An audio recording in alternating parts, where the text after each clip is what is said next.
Athlète français, il a été sacré champion du monde, d'abord en 1997, puis en 2003. Il officie désormais notamment en tant que consultant pour France Télévisions, une chaîne pour laquelle il commente régulièrement les événements sportifs. C'est Stéphane Diagana que nous avons le plaisir de recevoir aujourd'hui sur le plateau de Lumière Intérieure. Bonsoir Stéphane. Bonsoir Ariane. Merci d'être avec nous. Merci de votre invitation. On est ravis.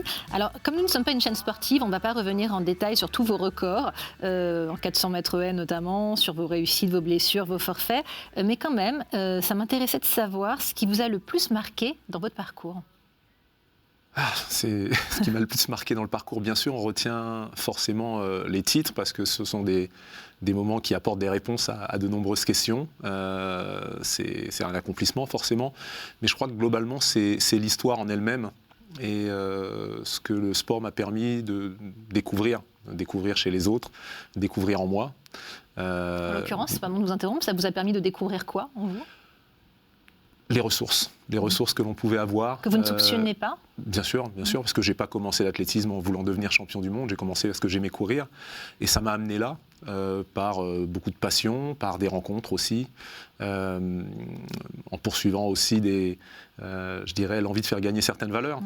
Quand on est dans le sport, on est confronté à des choix, un rapport à la compétition aussi, tout ça, donc finalement c'est, comme je dis, s'entraîner tout un bout de sa vie pour partir d'un point et revenir au même, parce que c'est ça un 400 mètres, en y rajoutant des haies tous les 35 mètres, ça n'a pas beaucoup de sens en soi, mais c'est ce que ça permet d'apprendre qui est important, et c'est ce que je retiendrai. Alors on va plutôt parler, non pas de votre carrière en tant que sportif, ça bien sûr on va en parler, mais plutôt votre reconversion professionnelle, puisque alors même que vous n'aviez plus rien à prouver à personne, vous avez choisi de reprendre des études à l'ESCP, donc l'école de commerce de Paris. Pourquoi ce choix ? Alors en fait j'ai toujours été étudiant. En parallèle, il y a 4 ans où j'ai dû mettre entre parenthèses, j'étais plutôt parti sur des études scientifiques au départ. Je m'entraînais à l'Institut National des Sports et d'Éducation Physique à l'époque, maintenant Institut National des Sports d'Expertise et de la Performance, qui est dans le bois de Vincennes.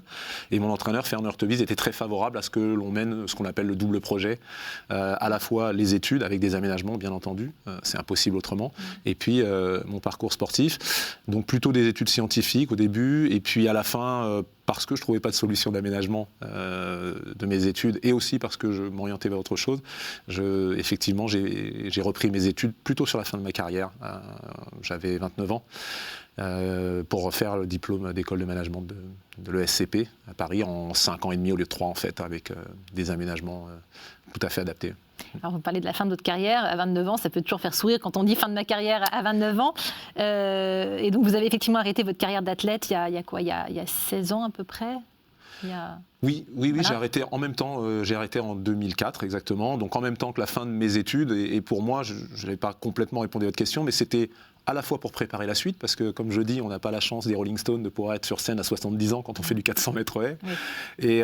Et puis parce que, donc c'était pour l'après, mais c'est aussi parce que j'étais convaincu que ça m'apportait un équilibre, et que ça me permettait de laisser le sport à la place où je voulais qu'il soit. Je voulais que ce soit un jeu, et que l'enjeu ne soit pas trop important, donc ça n'a pas été compris par tout le monde, parce que c'est vrai qu'on se dit plus on passe de temps à une chose, plus on est performant, mais les dimensions d'équilibre sont aussi à prendre en compte, et la sérénité que j'avais sur le départ des courses, bien sûr, quand je savais que je ne jouais pas ma vie et que j'avais un avenir aussi qui pouvait se construire après, c'était, je pense, un réel plus. Alors racontez-nous, qu'est-ce que vous avez fait depuis 16 ans ? Alors depuis 16 ans, j'ai pas eu le temps de trop réfléchir, en fait, les choses se sont enchaînées. Dès que j'ai arrêté ma carrière, j'ai été sollicité pour être consultant par Canal+. Puis juste après, quelques jours après, par France Télévisions. Bon, j'ai choisi de travailler avec France Télévisions, et ça fait maintenant 16 ans que ça dure. Et puis après, j'ai essayé de rester toujours, bien sûr, en lien avec le sport, mais aussi en intégrant d'autres dimensions que la compétition. Dans le sport, aujourd'hui, il y a des enjeux qui sont liés à l'activité physique et à la santé. À la santé, oui. On découvre à quel point on est fait pour le mouvement, ça c'est évident, mais on découvre à quel point on a été fait par le mouvement aussi. Et donc j'ai été sollicité par des associations, par des médecins, pour faire la promotion de l'activité physique à des fins de prévention Donc ça passe par le biais de conférences, vous intervenez pour faire de la sensibilisation? Comment ça se Oui, passe? alors au tout début ça a été ça, c'était sur de la sensibilisation, et puis maintenant je travaille carrément à mettre en place des programmes, puisque j'ai un projet sport-santé, avec une partie sport compétition performance, mais aussi une partie sport-santé, en liant les deux, parce qu'il y a beaucoup d'échanges et beaucoup de transferts à faire de l'un à l'autre, et aussi en travaillant sur des programmes adaptés à des personnes qui sont très éloignées de l'activité physique, mais qui ont besoin, pour leur santé, de pratiquer, notamment des gens qui sont malades chroniques, pour lesquels on sait que l'activité physique est un pilier thérapeutique prouvé, démontré scientifiquement depuis de nombreuses années. Donc il faut créer ces nouvelles pratiques sportives, en fait. C'est précisément ça, votre projet de centre sportif que vous évoquiez, c'est pour ces personnes-là? Exactement. Un projet de campus sport-santé, avec à la fois des gens qui sont passionnés. Aujourd'hui, il y a un engouement pour ces sports de masse que sont le triathlon, le cyclisme, avec des milliers de personnes qui s'inscrivent, bien sûr le running, la course à pied, qui s'inscrivent dans des événements de masse, et souvent c'est une motivation pour se remettre à l'activité physique. Maintenant, ce n'est pas adapté à tout le monde, et il y a des gens qui sont très éloignés de l'activité physique, qui ne vont pas se projeter vers ces pratiques. Et donc l'idée, c'est aussi de mettre en place des programmes accessibles, adaptés, donc co-construits avec des spécialistes de l'activité physique et des médecins, pour à la fois les rendre attractifs, efficaces et sûrs pour des patients qui sont atteints de pathologies. Aujourd'hui, on sait que l'activité physique, sur le plan thérapeutique, sur le plan préventif aussi, mais sur le plan thérapeutique, est utile pour des gens qui souffrent de maladies neurodégénératives comme Alzheimer, de diabète, le cancer, de maladies cardiovasculaires, et parce que voilà, on découvre le pouvoir qu'a le corps en mouvement sur notre santé. Encore faut-il avoir la motivation, et donc ça passe, j'imagine, par de la sensibilisation, et c'est ce que vous faites. Exactement, la sensibilisation, l'information dans un premier temps, et puis après, quand je parlais de transfert, un athlète, il est motivé dans sa pratique. Pour autant, il a quand même un entraîneur qui va l'accompagner, parce qu'il va y avoir peut-être des baisses de motivation au moment des blessures. Donc lui qui est très motivé par l'activité physique, il a quand même besoin d'être soutenu. Et aujourd'hui, quand on parle de sport-santé, puisqu'il y a une loi sport-santé sur ordonnance qui est arrivée en 2017, qui invite les médecins à prescrire. À prescrire du sport, donc. À prescrire du sport, bien sûr, tout à fait, de l'activité physique adaptée. On ne peut pas se contenter de dire « faites du sport » ou « faites pratiquer, augmenter votre niveau d'activité physique ». Ce serait aussi inefficace que de dire à un fumeur arrêtez de fumer. Voilà, donc ça s'accompagne, et il faut transférer des savoir-faire d'accompagnement que l'on a dans le sport de haut niveau pour des problématiques de sport-santé, mais c'est tout à fait faisable, et on l'a réalisé dans le cadre d'une étude qui s'appelle As du cœur pour des patients coronariens récemment, avec des effets assez positifs et sur la santé et sur le plan médico-économique. Est-ce que vous, quand vous, en tant qu'athlète à l'époque, et même encore aujourd'hui, parce que vous me disiez hors antenne que vous faites à minima 5 heures par semaine de sport, et parfois jusqu'à 12, peut-être même au-delà, vous avez des rituels pour on parlait de la motivation, donc des rituels soit pour vous motiver, soit... Enfin voilà, est-ce que vous avez des rituels? En fait, comme je dis, je n'ai pas des rituels, mais j'ai une bibliothèque de souvenirs heureux, là-haut, vis-à-vis de l'activité physique. Et donc, quand il fait froid, quand il y a un moment où on se dit oh bah tiens, parce que ça arrive à tout le monde, bah non, là c'est un peu sombre, ou il fait froid, ou il pleut un petit peu. Je me rappelle la dernière fois où j'y suis allé, où finalement j'étais heureux de la pluie sur mon visage, que j'avais pas froid, cette liberté-là, et de la douche après. Même pas mal. Voilà, non, c'est même au-delà de ça, c'est même que voilà, ce plaisir est là, et quand on a ce plaisir-là, bah ça vous aide justement à ce moment où il faut lasser les chaussures, ouvrir la porte qui fait un peu froid et qu'on est bien dans son canapé comme ici, ou dans son fauteuil au chaud. Donc c'est tout ça qu'il faut recréer. Je crois qu'il faut, quand on a perdu le goût de l'activité physique, il faut recréer ce goût-là et ce plaisir. Donc ça veut dire qu'il faut y aller par étapes, progressivement, parce qu'au contraire on peut dégoûter les gens sinon. Et alors vous disiez, il y a d'une part le sport santé, puis aussi le sport compétition. Le sport compétition, ça vous a pas trop manqué, le fait d'être d'être dans la compétition, vous l'avez peut-être sur le terrain, vous l'avez vécu comme quelque chose de douloureux, ou finalement comme une prise de distance assez salutaire? Alors, il y a le sport de compétition en lui-même, ça j'aurais continué toute ma vie, parce que c'est une sorte de quête. On apprend, on découvre, on est obligé de faire différemment avec l'âge aussi, de trouver une nouvelle stratégie, et donc ça vous oblige à vous entourer de nouvelles compétences, à trouver de nouvelles solutions aussi en vous. Après, tout l'environnement que l'on ne choisit pas finalement quand on fait du sport de compétition, même si j'ai eu de très bonnes relations avec les médias, mais avec mes partenaires, c'est pas ça, mais les voyages, le fait de partir, quitter sa famille. Quand j'ai arrêté, j'avais un fils qui avait 2 ans, l'autre qui venait de naître. Et donc ça, oui, j'étais bien content de pouvoir prendre de la distance avec... Vous avez 3 enfants, c'est ça? 3 enfants, exactement. 2 garçons et une fille. L'aîné a 17 ans, le deuxième a 16 ans, ils ont 17 mois d'écart, et la petite dernière va avoir 12 ans bientôt. Qui sont sportifs tous les 3 ou... Oui, tous les 3 assez sportifs. Ouais. Ils ont été à bonne école. Je reviens sur l'aspect sport de compétition, parce qu'il y a quelque chose en revanche dans la compétition que vous n'aimez pas du tout, c'est le côté dopage. Vous êtes un fervent militant de la cause anti-dopage. Alors quelle solution on peut apporter face à ces problématiques-là de dopage? Alors il y a 2 choses dans la compétition qui me posaient problème, forcément, c'était ça, le dopage. La deuxième chose, c'est le rapport à l'adversaire. Moi, j'ai toujours considéré que finalement mes adversaires, à partir du moment où ils respectent les règles, c'est la meilleure chance que je pouvais avoir, parce que si je suis obligé d'élever mon niveau, c'est grâce à eux, c'est pas à cause d'eux, c'est grâce à eux. Je dis grâce parce que ça vous oblige à vous découvrir, ça vous fait grandir. À être encore meilleur. À être encore meilleur. Et être encore meilleur, c'est pas que sportivement, ça veut dire c'est en termes de comportement, en termes de rigueur, en termes de capacité à vous projeter sur le long terme. Et tout ça, vous l'apprenez pour la vie, et ça vous sert après. Donc l'adversité, je l'ai vécu comme ça, et quand on me parlait d'un langage guerrier, une année, j'étais classé que 3e au championnat du monde, et très honnêtement, c'était pas un bon résultat par rapport à ce que j'avais fait quelques mois avant. C'était en 1995, l'année où j'avais battu le record d'Europe. Il y avait eu quelques remarques comme ça dans les médias. Il n'y a pas assez le killer instinct, comme on dit, l'esprit tueur, l'esprit guerrier, et ce vocabulaire. Vous êtes complètement étranger. Et moi, je disais non, la seule exigence qu'il faut avoir, c'est vis-à-vis de soi-même, et elle doit suffire. Et 2 ans après, quand j'ai été champion du monde, en étant le même, j'étais content de pouvoir le montrer. Et vis-à-vis du dopage, bien sûr, c'est un raccourci, on passe à côté de ça finalement. On donne à quelqu'un d'autre les clés de la performance, même si, en travaillant avec son entraîneur, bien sûr qu'on n'est pas le seul à produire la performance. Il y a l'entraîneur, il y a le chirurgien qui va vous aider dans un moment critique, il y a le kiné, il y a le médecin qui va vous orienter pour de la prévention, pour des choses diverses et variées qui vont vous permettre d'augmenter votre niveau de performance. Mais le dopage, c'est autre chose, quoi. Le dopage, on n'est plus là, on est dépendant finalement de quelque chose qui nous est complètement extérieur, avec une puissance énorme, des effets énormes. Et je trouve qu'on passe à côté de ce que le sport a à vous apprendre, finalement, parce qu'après, on ne sait pas si c'est le pharmacien qui a réussi ou vous. Et quand on arrête, du coup, on n'a peut-être pas la même confiance en soi et la même confiance dans le travail. Alors vous parlez de confiance, de disposition d'esprit. Vous nous avez expliqué comment entraîner son corps. Son esprit, en revanche, comment est-ce qu'on l'entraîne? Parce qu'il faut quand même un mental d'acier. Oui, alors l'esprit, effectivement, le mental, c'est comme le physique. Quand on dit le physique, le mental, le physique, il y a plein de qualités, il y a plein de dimensions. Beaucoup de dimensions dans le physique. Il y a la souplesse, il y a la puissance, il y a la force, la vitesse. Et il faut une combinaison selon les disciplines différentes de tout ça. Et puis le mental, c'est pareil. Il y a des gens qui ont des qualités mentales pour s'entraîner, pour se projeter dans la durée, mais qui n'ont pas les qualités mentales pour gérer émotionnellement le jour J.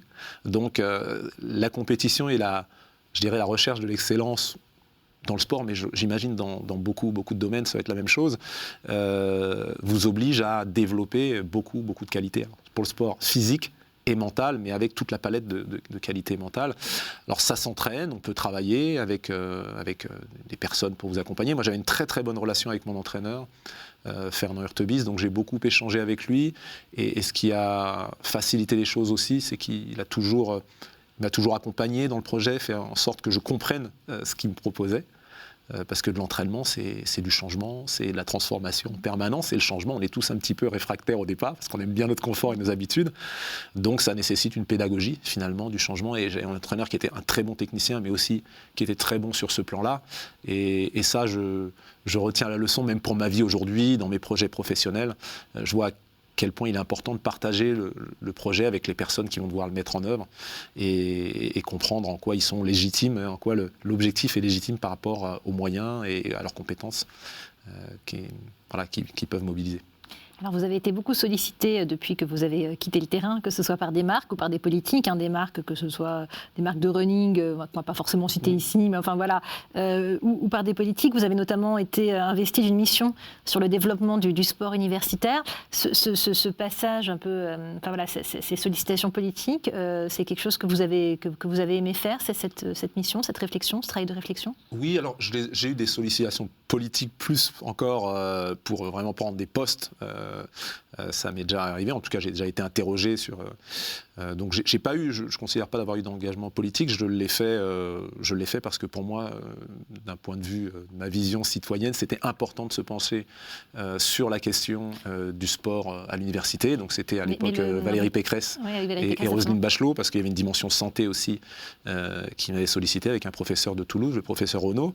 Et oui, on a travaillé sur sport université, sur la place de l'activité physique à l'université, et puis aussi la place du sport sur le plan académique aussi. Qu'est-ce que l'on peut justement, comment on peut se servir du sport dans les universités pour développer des compétences nouvelles chez les étudiants.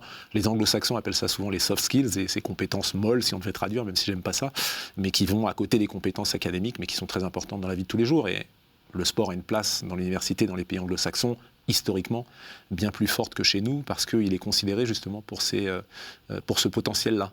Ce potentiel à développer d'autres compétences que celles que l'on apprend assis derrière un bureau. Eh bien, écoutez, merci. Vous allez continuer de rester assis, non pas derrière un bureau, mais sur votre fauteuil. En revanche, moi, je vais vous quitter provisoirement. Je vous retrouve dans quelques secondes. À tout à l'heure. À tout de suite.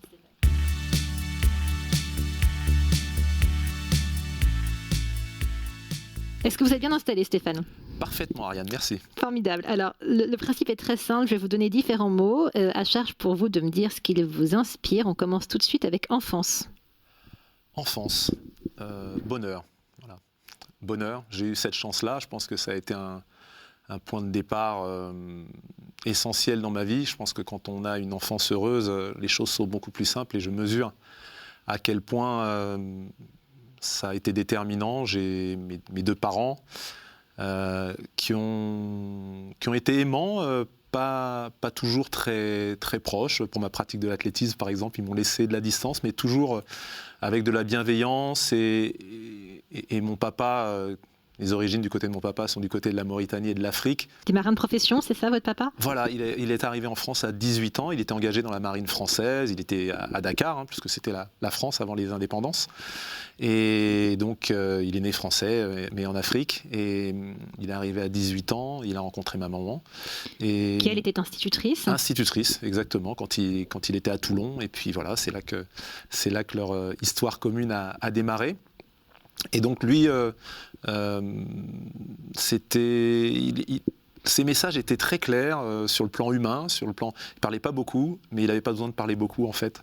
Que ce soit les regards ou voilà, les quelques mots suffisaient. Et puis ma maman était un peu plus proche de nous, puisque institutrice, en vacances, elle pouvait passer du temps avec nous. Donc enfance heureuse, dans les Pyrénées où j'ai de la famille du côté de ma maman, en Charente où j'ai de la famille du côté de ma maman, et puis à Val d'Isère aussi, où là aussi j'ai de la famille du côté de ma maman. Donc j'avais beaucoup de chance, beaucoup de chance.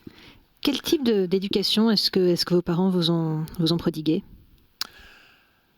En fait, il y a une éducation qui est très, qui amène à l'autonomie, en fait. Beaucoup de responsabilités. Je me demande parfois, en tant que parent maintenant, si ce n'était pas de l'inconscience, mais je ne leur en veux pas, tout s'est bien passé globalement. Mais une liberté incroyable. Hein. J'ai des souvenirs avec mes deux frères aînés et deux cousins de partir à Val d'Isère en montagne tôt le matin avec les lampes frontales, et puis d'aller jusqu'au tout en haut, pour ceux qui connaissent Val d'Isère, sur le lac à Solèze, pour pêcher la truite au petit matin, et on repartait à 18h, il n'y avait pas de téléphone portable, on avait nos sandwichs en totale autonomie. L'aîné de la bande devait avoir à ce moment-là peut-être 15 ans, et puis le plus jeune 11 ou 12 ans, c'était moi. Donc ce sont des choses maintenant qu'on n'oserait même plus, ou alors je sais pas, peut-être que les gens appelleraient la DAS pour nous traiter d'irresponsables en tant que parents. Donc voilà, j'ai eu cette chance-là. Donc beaucoup d'autonomie. Beaucoup de liberté. Est-ce que vous avez une éducation religieuse ou pas du tout ? Alors pas du tout. Mes parents, alors mon grand-père que je n'ai pas connu du côté de mon papa était muezzin, qui appelle les fidèles à la prière dans l'islam. Et puis ma maman a eu une éducation catholique, elle a grandi dans le Tarn, mais qu'elle n'a pas poursuivi. Et donc, du coup, nous, on n'a pas eu d'éducation religieuse. Ils nous ont laissé faire notre chemin en matière de rapport à l'autre, de rapport à soi, de rapport à la vie. Voilà, terrain vierge qu'on a défriché au fur et à mesure des rencontres, au fil des rencontres, de nos réflexions, que ce soit moi ou mes 2 frères aînés. Je rebondis sur ce terme que vous venez d'utiliser, défricher, voilà, et au fil des rencontres, est-ce que vous pouvez m'en dire un peu plus ? En fait, de toute façon, la spiritualité, elle est... On choisit pas, en fait. On peut choisir, mais d'en avoir ou pas, c'est juste pas possible de pas à un moment se poser des questions sur le sens que l'on veut donner à sa vie, sur le rapport à l'autre, sur des questions qui sont abordées par des religions, mais par des philosophies aussi. Donc, au fil de lectures diverses et variées, de rencontres, on définit une éthique de vie, une conduite, des règles, un cadre. Qui se nourrit toujours de rencontres, de réflexions. Mais c'est ce qui m'a permis de m'orienter. Ça a été ma boussole. Finalement, je me la suis fabriquée au fur et à mesure de cette façon-là. Et c'est pour ça que je dis défricher, parce que j'avais rien en tête. Je suis parti avec une carte vierge. Je regrette pas, en fait. Ça a été Et cette boussole que vous évoquez, justement, elle vous a emmené dans quelle direction ? Dans des directions que partagent beaucoup de religions, en fait, sur le rapport à l'autre, sur le fait d'être homme ou femme sur Terre, et en fait de dire comment finalement on donne sens. Et pour moi, on ne peut pas être homme si... J'ai eu 2 choses, en fait. J'ai eu mon parcours d'éducation. Ma mère m'a toujours appris l'humilité, à regarder ceux qui avaient moins qu'eux, sans doute du fait de son éducation aussi religieuse. Et le sport m'a appris à regarder en haut et à voir que ce n'était pas incompatible, que finalement, les dimensions de... Pour moi, ce qui fait un homme, c'est son attachement aux autres, son inclusion dans l'humanité, la solidarité, toutes ces dimensions-là.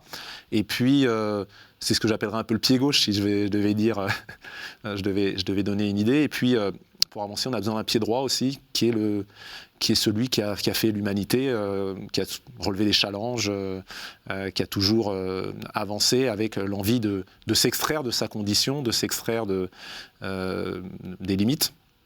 Et donc il faut trouver un juste équilibre entre ces deux dimensions, s'affirmer individuellement et savoir être ensemble au sein de cette humanité. Que reste-t-il en vous de l'enfant que vous étiez ?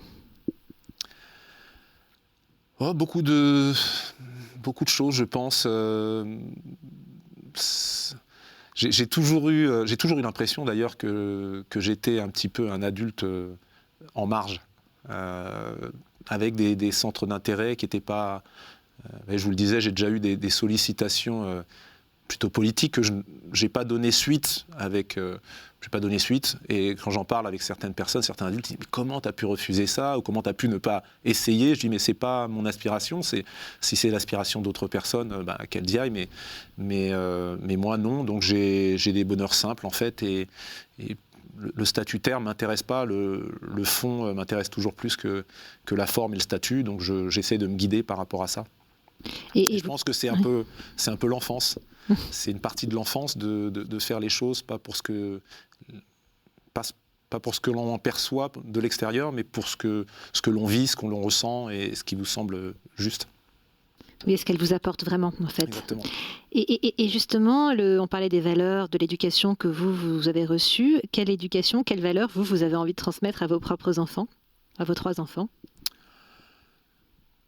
Un peu toutes les valeurs que m'ont transmises mes parents. Je pense que l'humilité, c'est une belle chose. Maintenant, il ne faut pas qu'elle vous enferme et qu'elle vous prive de chercher à exceller, mais pas exceller pour en mettre plein la vue aux autres, exceller pour ce que ça va vous apporter en termes de développement personnel, de connaissance de vous, de bonheur, de vous affranchir aussi de certaines limites. mais tout en gardant voilà, les valeurs des valeurs qui sont essentielles à la base, sinon ça ne vaut pas le coup. Donc de respect, d'humilité, voilà, et puis qu'ils aillent chercher leur bonheur à leur façon aussi. Hein, ce sera sans doute une façon très différente de la mienne, et tant mieux. Vous avez parlé tout à l'heure de responsabilité, alors je voulais que vous reveniez sur ce mot. Oui, c'est quelque chose d'essentiel pour moi. Le sport m'a appris ça. J'ai pratiqué dans un sport de mesure et je dirais de mesure assez objective. Et la part de subjectivité dans le sport que j'ai pratiqué est très faible. Donc très vite, vous êtes renvoyé face à votre responsabilité. Un chrono, il n'est pas gentil, il n'est pas méchant.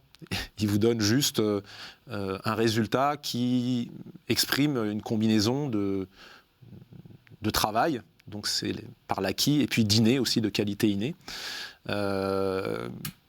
Et du coup, quand vous êtes jeune, vous pouvez avoir tendance à vous dire je suis mal noté parce que mon prof m'aime pas, ou mes parents ils me disent ceci parce que voilà, c'est pas juste. Et là, tout à coup, on dit voilà, maintenant tu dois assumer ça, ce résultat, et si tu n'as pas travaillé, tu le sais au fond de toi-même. Même quand on a la chance dans notre sport de pouvoir choisir notre entraîneur, je veux dire, même si ça ne se passe pas bien, on choisit son entraîneur. Donc on est encore responsable, même si c'est une faute potentiellement de l'entraîneur. Moi, j'ai toujours partagé les choses avec mon entraîneur, donc ça ne pouvait pas se regarder sous cet angle-là. Mais voilà, je suis content d'avoir découvert ça très très tôt, de voir la part de responsabilité et donc le corollaire, la capacité d'action que l'on a sur notre propre parcours. Ça, c'est quelque chose d'important. Comme je vous disais, c'est un peu mon pied droit. Voilà. Et voilà, pied gauche, pied droit, je trouve que c'est pas mal pour avancer quand on. Pour un athlète, oui, c'est assez logique. Quand on a cette chance. Vous avez évoqué à l'instant l'importance de compter sur soi-même. Est-ce que vous avez le sentiment que, de manière générale, les gens attendent trop des autres, trop de l'État-providence, attendent trop et comptent pas assez sur eux-mêmes? Parfois, c'est un petit peu ce que je ressens, et ça me fait mal au cœur parce que dans chaque personne, je suis sûr qu'il y a des ressources extraordinaires. J'en suis persuadé, parce que j'étais pas un surdoué quand j'ai commencé l'athlétisme. J'étais bon, hein, faut pas non plus, mais c'est pas de la fausse modestie, je suis conscient, j'avais un bon niveau, mais je le dis souvent dans les catégories juniors, c'est 18-19 ans, quand mes amis partaient en sélection équipe de France pour des championnats d'Europe ou des championnats du monde junior, moi j'étais toujours limite et j'ai pas pu me qualifier dans ces championnats, donc j'étais pas le premier de la classe, on va dire, sur le plan sportif, ni sur le plan scolaire d'ailleurs. Mais du coup, parfois j'ai l'impression que les gens ne mesurent pas, avec le travail, avec une réflexion, avec un engagement, la capacité qu'ils ont à changer leur vie. C'est sûr qu'il faut prendre des décisions, faire des choix, parfois même des sacrifices, mais je trouve ça dommage en fait, parce qu'en comptant sur l'autre, on reste dans une part d'enfance finalement, un petit peu dans une... et on n'est pas complètement adulte quand on ne mesure pas à quel point on a une responsabilité, dans le sens où l'on peut agir sur soi-même. Et j'ai des exemples autour de moi. Je lui rends hommage, mais la personne, c'est une amie qui s'est occupée de mes 2 garçons pour les garder quand je travaillais, que ma femme aussi travaillait, qui est dans des conditions difficiles, a élevé ses 4 enfants d'origine camerounaise. Elle a eu la nationalité française ensuite. Elle vivait à Alfortville, dans une banlieue pas forcément très très agréable, et que je vois l'un de ses fils aujourd'hui qui est ingénieur en Angleterre, l'autre, 2 de ses filles qui sont l'une avocate, l'autre juriste, et la 3e qui fait des études en biochimie, qui était il n'y a pas longtemps à San Francisco. Je me dis, on a quand même des capacités, mais ça demande bien sûr de l'engagement, et tous les parents n'ont pas forcément la force de caractère qu'avait Elisabeth, que je salue. Voilà. Et donc voilà, j'ai des exemples autour de moi qui montrent qu'on est capable, et on ne les met pas assez en avant, je pense, ces exemples, dans notre société pour inspirer. Même si je suis conscient qu'il y a des difficultés plus importantes pour certaines catégories de personnes que pour d'autres. Alors vous parliez du pied droit, du pied gauche, de la responsabilité individuelle, de la responsabilité collective. Je voulais glisser, si vous le voulez bien, sur la notion de, tout en restant dans l'idée de responsabilité, mais sur la notion de solidarité. Oui, je pense que c'est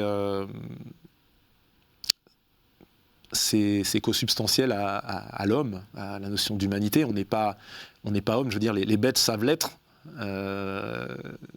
au sein de leur espèce. On doit savoir l'être encore mieux que les animaux. Et pourtant, les animaux ont beaucoup de leçons à nous donner encore. Donc je pense qu'il nous reste du travail à faire. Alors je ne suis pas à dire plus je connais les hommes, plus j'aime mon chien. C'est une phrase que j'entends parfois. Non, l'homme a fait beaucoup de parcours. Quand on voit ce qui est fait aujourd'hui pour subvenir à des personnes qui sont en difficulté, qui souffrent de handicap, on a parcouru un long chemin par rapport à la nuit des temps, mais il nous reste encore du chemin à faire et on fait mieux que les animaux parfois, mais pas toujours, et c'est un peu désolant. Oui. Donc la solidarité, pour moi, c'est ça, cette quête du progrès, du dépassement, et la solidarité sont les deux piliers pour moi qui doivent conduire la réflexion en tant qu'homme, en tant que femme, en tant que citoyen. Vous-même, vous vous êtes déjà investi dans des causes solidaires ? Oui, assez régulièrement. Quand on est sportif, vous savez bien, on est souvent sollicité. Je le fais toujours avec plaisir et comme je dis, ça donne du sens à mes tours de piste, assez égoïstes finalement, et aux heures que j'ai passées à l'entraînement pour quelque chose qui est vain en soi aujourd'hui. Savoir courir un 400 mètres haies dans ma vie de tous les jours, ça ne me sert à rien. Pourtant, j'y ai passé beaucoup de temps. Ça sert à rien à personne. Par contre, c'est la symbolique, c'est les messages que ça peut envoyer et c'est la valeur que ça peut avoir aussi d'exemple pour aider des gens à se dépasser, à sortir de leurs conditions aussi, ou pour je dirais, mettre en avant certaines causes, bien sûr. Et vous pensez que c'est le devoir, la responsabilité justement d'un sportif de s'engager, voire de prendre des positions parfois ? Je ne sais pas si c'est un devoir, en tout cas c'est une option claire qui est entre les mains d'un sportif. Après il s'en saisit ou il ne s'en saisit pas. Moi je me suis servi du sport pour faire avancer certaines valeurs, certaines idées, je vous le disais, par rapport au dopage, mais par rapport au rapport à l'autre, par rapport à l'adversité, à la compétition. Moi j'ai toujours vu la compétition plus comme une opportunité de développement, d'apprentissage que comme un terrain de guerre. Donc, et on peut le voir dans d'autres domaines. On peut transférer ces choses-là dans d'autres domaines. Donc oui, je pense qu'on a la possibilité, une responsabilité, je ne sais pas. À titre personnel, j'ai estimé que j'avais une responsabilité, mais après, si les sportifs estiment qu'ils ne l'ont pas, ça leur appartient finalement.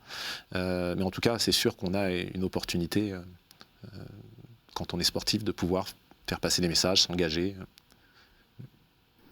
Vous avez l'air effectivement très solide sur vos deux pieds, le pied droit et le pied gauche, comme vous l'évoquiez. Alors je voulais vous faire réfléchir à la notion de doute.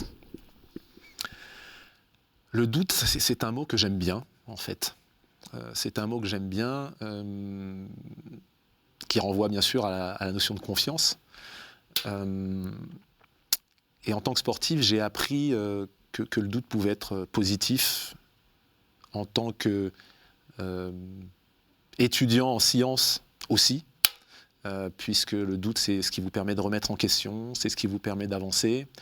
Donc c'est pour moi potentiellement quelque chose de positif, mais il faut savoir en faire quelque chose de ce doute. Il ne faut pas que ce soit quelque chose de permanent qui vous empêche d'avancer. Au contraire, il faut que ça vous oriente. Il y a une phase de doute et derrière, ça doit vous orienter vers l'action, vers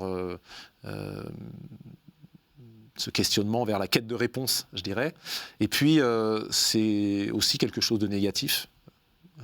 Tout dépend du moment où il s'exprime, mais c'est sûr que quand j'étais dans les starting blocks, douter des choix qui devaient être les miens pour la course à courir, non, c'était pas bon. Là, il fallait de la confiance. Donc le doute, c'est positif, mais tout dépend le moment où il s'exprime. On ne peut pas douter dans l'action. Il faut douter avant pour qu'il y ait plus de détermination et de confiance dans l'action ensuite. Vous évoquez le doute essentiellement pour s'orienter par rapport à des projets sportifs, peut-être professionnels, mais sur un plan personnel, est-ce qu'il vous arrive souvent de douter et comment vous gérez ce doute ? Alors sur un plan personnel, oui, je doute dans le sens où je questionne en fait, mais c'est pas quelque chose qui me paralyse. C'est pas un doute, mince là je fais fausse route. C'est globalement... quand je m'engage sur les choix qui sont les miens aujourd'hui sur le sport santé, j'ai aucun doute sur le fait que c'est à la fois ce qui fait sens pour moi, c'est à la fois ce qui est utile aux autres, et donc il y a du challenge. Donc vous voyez qu'on retrouve les différentes facettes. Il y a un peu de cette compétition, de ce challenge, dépasser des limites, et créer, innover, ce qui est nécessaire dans le sport. Il y a le sens. Parce que aujourd'hui, sur ce plan-là, je pense qu'il y a beaucoup de choses à faire. Mais après, le doute, c'est comment y arriver, par quel biais, quelle rencontre je dois faire, mais c'est pas un doute, je dirais, existentiel, c'est un doute plus méthodologique, je dirais. Est-ce que quand on fait face à des échecs, ce qui peut arriver dans le cadre de compétitions sportives, voilà, j'imagine qu'on est en proie au doute. Est-ce que ce doute vous a parfois fait vaciller, ou est-ce que vous avez toujours réussi à le surmonter ? La fois où j'ai le plus douté, c'était aux Jeux Olympiques de 96 à Atlanta. J'étais blessé, donc j'étais dans les tribunes. Je m'étais blessé peu avant. Et l'année d'avant, j'étais numéro 1 mondial sur le plan chronométrique. Et donc, c'était vraiment l'année où j'espérais être champion olympique. Et malheureusement, tout s'est effondré. Une fracture de fatigue, c'était la deuxième au pied droit. Donc, j'avais déjà eu le pied gauche.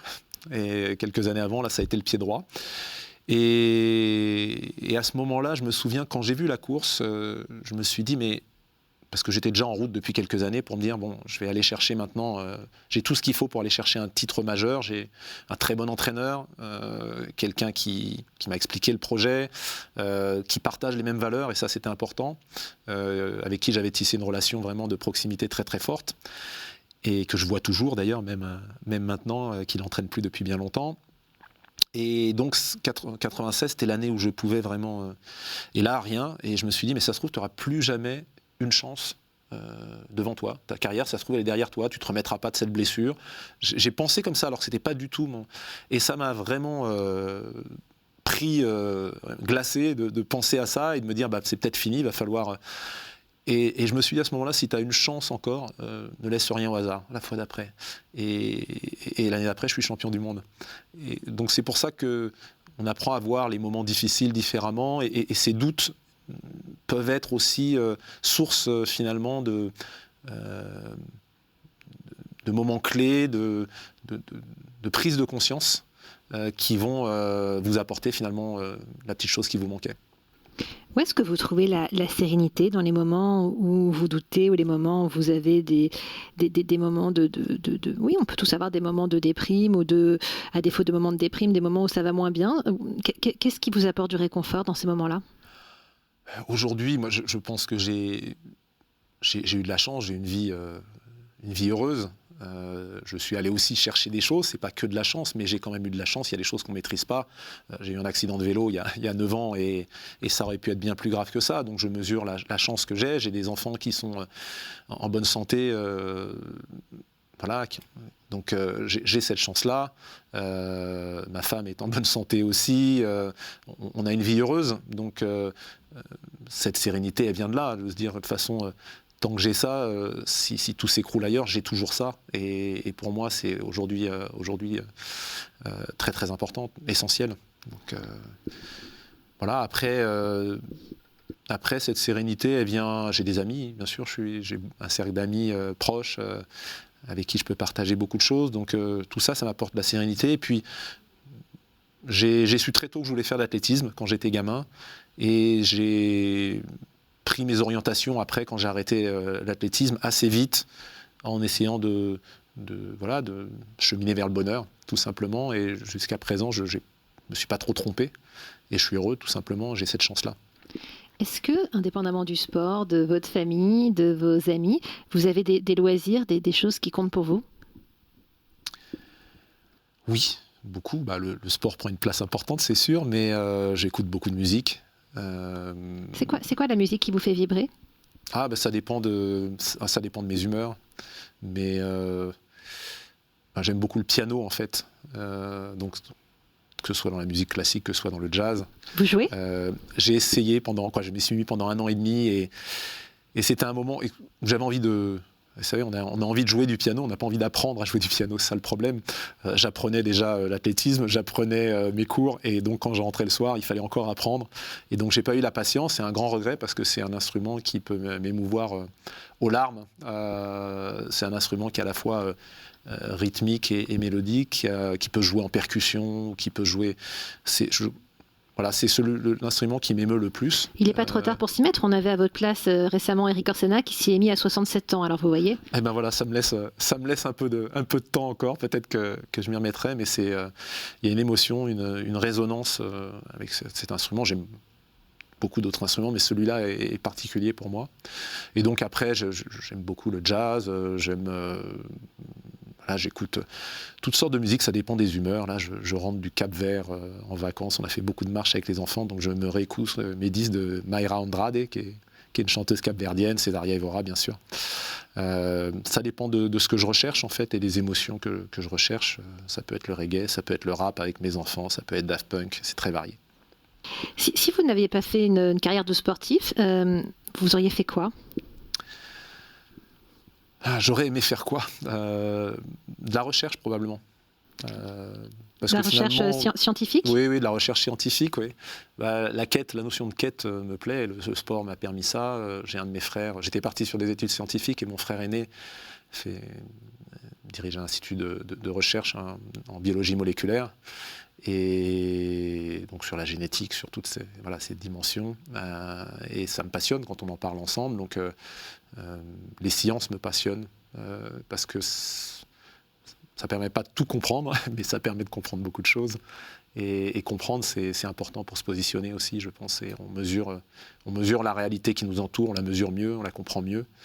Et on la regarde différemment, sans doute. Alors on va terminer avec le mot Bible. Le mot Bible. Alors, j'ai une Bible à la maison, de la même façon que j'ai un Coran. Je ne me suis pas penché sur l'un et sur l'autre beaucoup, un petit peu, parce qu'au-delà de leur dimension religieuse, ce sont des livres qui expliquent le monde et l'humanité aujourd'hui. Ce sont des symboles pour vous, au-delà de... C'est ce que vous êtes en train de dire, au-delà de la dimension religieuse ? Oui, au-delà de la dimension religieuse, elle explique, c'est une part importante de notre culture. Chez nous, la Bible, comme je vous le disais, mais je n'ai pas été éduqué dans la religion, mais le rapport à l'autre, on retrouve énormément de choses, que ce soit dans la Bible, que ce soit dans le Coran, que ce soit dans d'autres livres qui fondent les religions, la Torah que je ne connais pas ou d'autres, mais ce sont déjà des objets de culture. Avant d'être des objets de religieux, aujourd'hui, ce sont des objets de culture pour comprendre la culture du monde dans lequel on vit. Donc je pense que c'est important, un moment, d'avoir cette envie de feuilleter, de comprendre, ou si ce n'est pas la Bible, de livres qui vont en faire l'exégèse. Donc, Vous disiez tout à l'heure que vos parents respectifs, chacun avec leur religion respective, finalement, s'étaient un petit peu éloignés de ces sujets. Est-ce que vous savez pourquoi ? Alors oui, mon père est arrivé après dans l'armée. Je pense qu'il n'était pas dans un environnement où l'on pratiquait. Et puis après, voilà, il m'a jamais dit vraiment, lui, le rapport qu'il avait. Ma maman m'en a plus parlé. Elle a vécu dans les campagnes. Et je sais jeune, elle a eu du mal à comprendre les comportements de certaines personnes, les agissements qui étaient religieuses, qui venaient se confesser, qui commettaient des choses qu'elle n'appréciait pas. Et elle y a trouvé une forme d'hypocrisie. Donc ça a été pour ça qu'elle n'a pas... Elle s'est détachée. Qu'elle s'est détachée. Elle ne comprenait pas. Alors peut-être qu'elle était jeune pour comprendre qu'il y avait la réalité et l'idéal vers lequel on voulait tendre et qu'il y avait souvent un écart.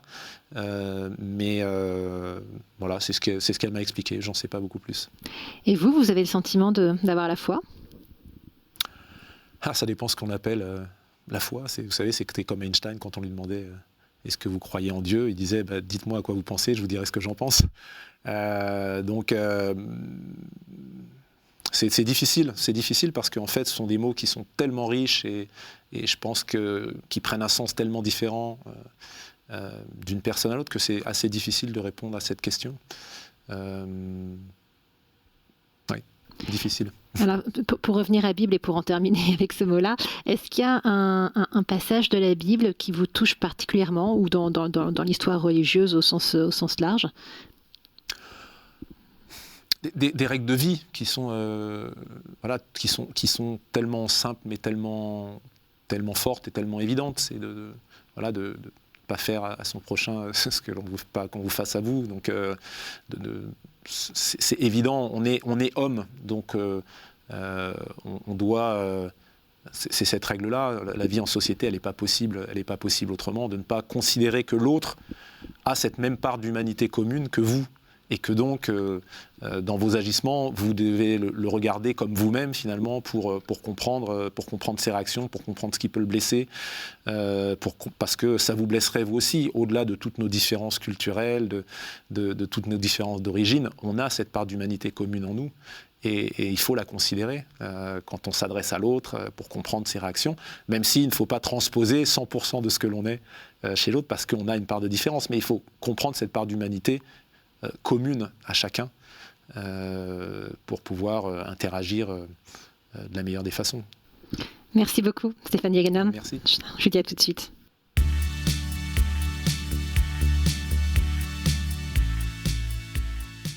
Merci beaucoup, Stéphane Diagana, pour de vous être ainsi livré. C'était assez touchant ce que vous disiez à la fin sur les grands principes d'humanité dans la Bible. Est-ce qu'il y a une personne, morte ou vivante, connue ou pas connue, légendaire ou réelle, qui vous a particulièrement frappé par son humanité, justement ?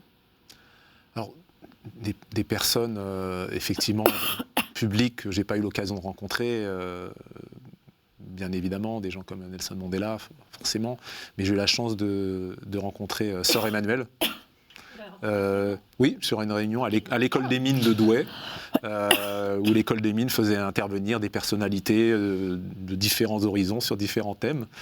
Et donc j'y étais aussi, et j'étais intervenu, et c'était une rencontre, une force à cet âge-là, un rayonnement assez incroyable, une jeunesse dans l'esprit, un optimisme aussi. Donc voilà, il y a des personnes vraiment qui sont au-dessus, quoi, ouais, tout simplement. Qui rayonnent. Et le sportif qui vous impressionne le plus, alors ? Le sportif qui m'impressionne le plus, moi je suis assez admiratif de Raphaël Nadal. Pour quelle raison ? Il a une force, c'est la première chose que l'on voit, que ce soit sur le terrain, mais une sorte de fragilité, qui combine des choses de douceur aussi dans le rapport à l'autre. Alors quand il est raquette en main, quand on est en face, on ne doit pas trop voir. Mais je trouve que... Et puis bon, ça c'est un travailleur acharné, et voilà, dans ses prises de parole, dans le rapport à la compétition. Et quoi, je retrouve des choses que j'ai vécues par rapport finalement au sens de la pratique sportive dans ses interviews.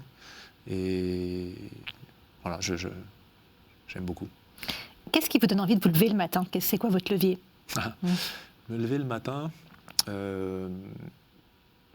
mes oranges pressées déjà. Ouais. Tous les matins, vous prenez des oranges pressées ? Tous les matins, oui. Et puis de les faire pour mes enfants quand je suis à la maison et pour la famille. Et puis... Non, je suis vraiment pas de la nuit, quoi.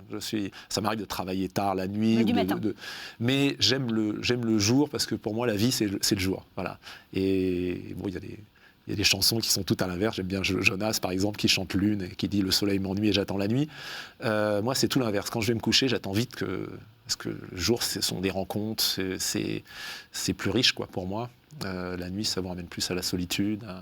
Donc, j'aime le jour parce que, bien sûr, j'ai des choses à faire, mais il peut y avoir plein d'imprévus, positifs ou négatifs, bien sûr, mais je vois que le positif, je me dis, voilà, ça va être une nouvelle journée et plein de choses à découvrir. Vous venez d'évoquer la solitude. Est-ce que ça vous fait peur ? Parce que vous avez beaucoup parlé de la dimension collective, de votre famille, de vos amis, de vos enfants. La solitude, c'est quelque chose qui vous inquiète ? Ça m'inquiète pas, parce que je suis loin de ça aujourd'hui. Je comprends que ça puisse être douloureux, mais je pense que si